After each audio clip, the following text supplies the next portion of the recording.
Assalamualaikum warahmatullahi wabarakatuh.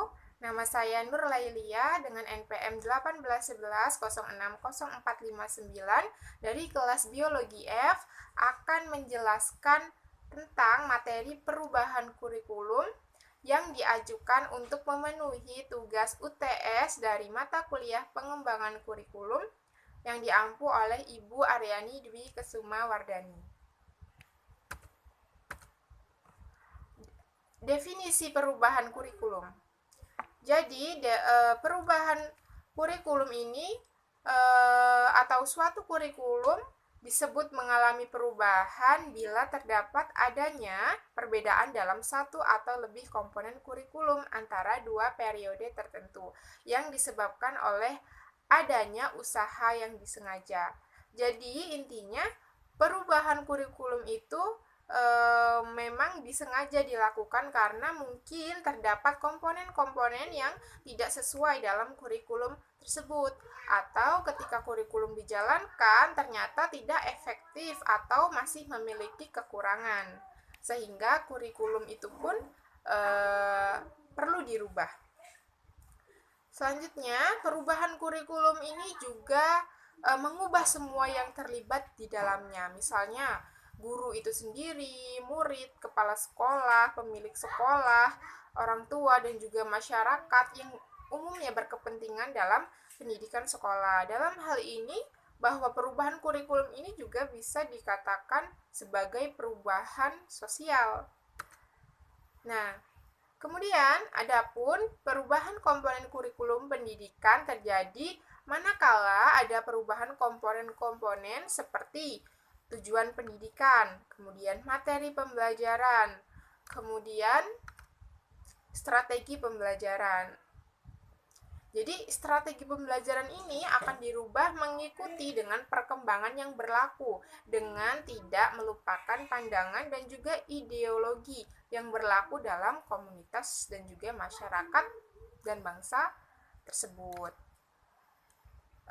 Kemudian terjadinya perubahan. Jadi menurut para ahli fisiologi, perubahan ini ada 3 fase. 3 fase pertama, yang pertama itu ada fase inisiasi, yaitu taraf permulaan ide perubahan itu dilancarkan dengan menjelaskan sifatnya, tujuannya, dan juga luas perubahan yang ingin dicapai. Yang kedua ada fase legitimasi, yaitu saatnya orang menerima ide atau menerima ide perubahan tersebut. Yang ketiga adalah fase kongruensi, yaitu ketika orang menerapkannya atau mengadopsinya, menyamakan pendapat sehingga selaras dengan pikiran para pencetus, sehingga tidak dapat perbedaan nilai antara penerima dan juga pencetus perubahan. Selanjutnya ada jenis-jenis perubahan. Jadi perubahan ini memiliki jenisnya, yaitu ada 2, yaitu yang pertama perubahan sebagian-sebagian dan yang kedua adalah perubahan menyeluruh. Jadi yang dikatakan perubahan sebagian-sebagian ini adalah perubahan yang terjadi pada komponen tertentu atau unsur tertentu dari kurikulum itu sendiri. Jadi dalam kurikulum tersebut tidak dirubah secara keseluruhan. Jadi hanya beberapa unsur-unsur atau komponen-komponen yang dianggap kurang tepat atau misalnya memiliki kelemahan, sehingga yang dirubah itu hanya unsur-unsur tersebut, tidak secara keseluruhan. Yang selanjutnya adalah perubahan menyeluruh. Jadi kalau perubahan menyeluruh ini adalah perubahan suatu kurikulum yang terjadi secara menyeluruh. Artinya keseluruhan sistem dari kurikulum tersebut itu mengalami perubahan. Contohnya nih, perubahan dari kurikulum 1968 menjadi kurikulum 1975 dan juga 1976. Nah, selanjutnya ada beberapa faktor yang mempengaruhi tentang perubahan kurikulum. Yang pertama, adanya falsafah pendidikan. Falsafah ini kan anggapan, gagasan, dan juga sikap dasar yang dimiliki orang masyarakat atau pandangan hidup. Yang kedua adalah kehendak masyarakat. Jadi globalisasi dan perubahan budaya memaksa masyarakat biasanya untuk berkembang dengan masyarakat yang terus berkembang ini biasanya akan memunculkan adanya mungkin perubahan. Yang ketiga adalah faktor politik. Keempat, itu faktor pembangunan negara dan juga perkembangan dunia. Jadi, perkembangan kurikulum juga dipengaruhi oleh faktor pembangunan negara dan juga perkembangan dunia. Negara yang ingin maju dan juga membangun akan selalu merubah kurikulum pendidikannya agar selalu dinamis mengikuti adanya perkembangan zaman. Yang selanjutnya adalah faktor perubahan sosial. Yang keenam adalah atau selanjutnya itu faktor perkembangan ilmu dan juga kepentingannya. Jadi pada zaman dan masa selalu berkembang silih berganti, tiap masa akan dijalani dengan generasi dengan kemampuan yang berbeda dan juga teknologi yang berbeda. Secara normal, masa sekarang dan masa depan akan memiliki teknologi yang semakin maju dan juga di bidang ilmu juga semakin bertambah. Hal ini akan menjadi salah satu faktor dalam perubahan kurikulum itu sendiri.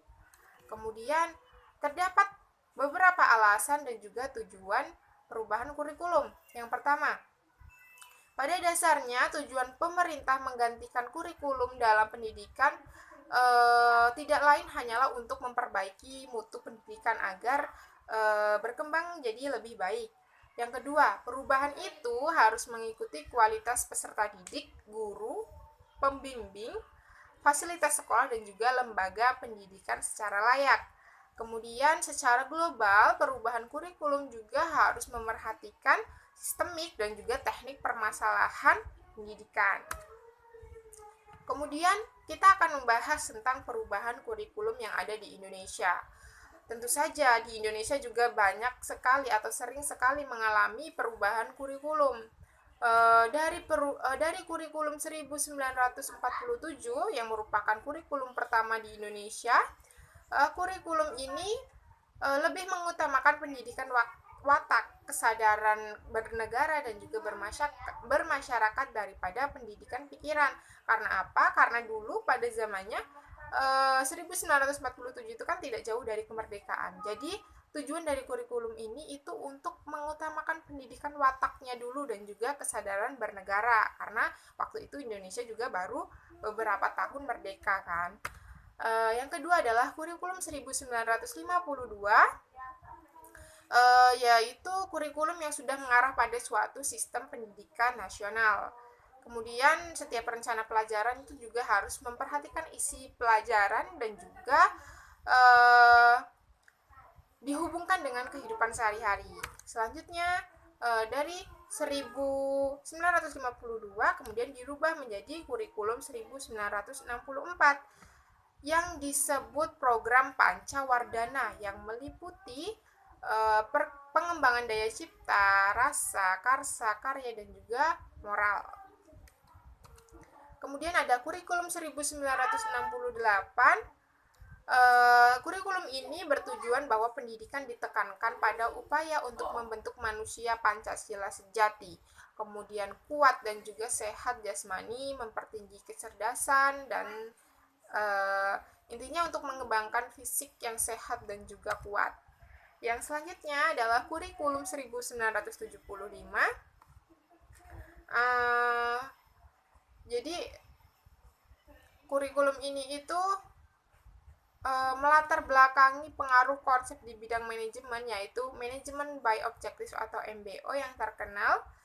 Jadi metode, materi, dan tujuan pengajaran itu dirinci dalam prosedur pengembangan sistem instruksional. Selanjutnya adalah kurikulum 1984 atau kurikulum CBSA.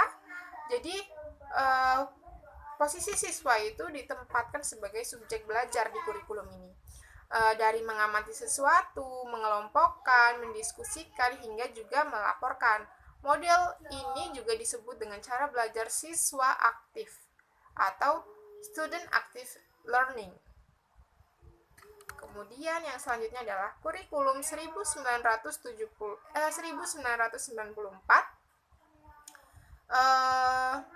Tujuan pengajaran ini menekankan pada pemahaman konsep dan juga keterampilan menyelesaikan soal dan pemecahan masalah. Nah, selanjutnya adalah kurikulum 2004 atau KBK, kurikulum berbasis kompetensi ya.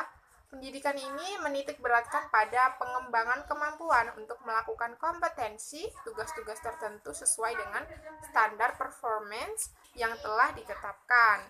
Kemudian yang selanjutnya adalah kurikulum KTSP 2006